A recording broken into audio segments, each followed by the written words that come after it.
Takole ubrano zapoje dekliški pevski zbor kulturnega društva Ivan Cankar iz Šmartna pri Slovenj Gradcu na svoji prvi samostojni kaseti z naslovom Music is my life. Prav tako lepo bodo dekleta zapela tudi na promocijskem koncertu v soboto 21. novembra ob 19. v avli šolskega centra v Slovenj Gradcu. Gost večera bo kvartet Svit iz Velenja.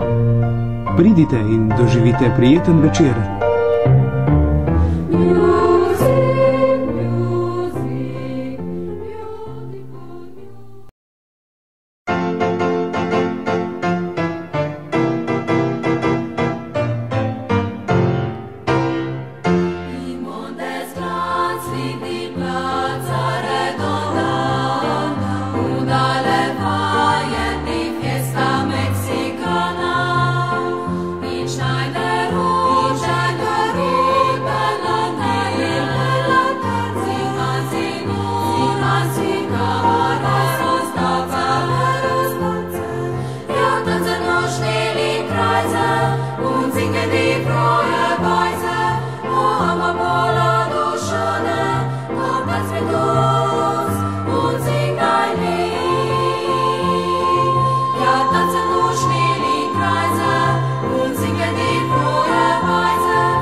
Schnee.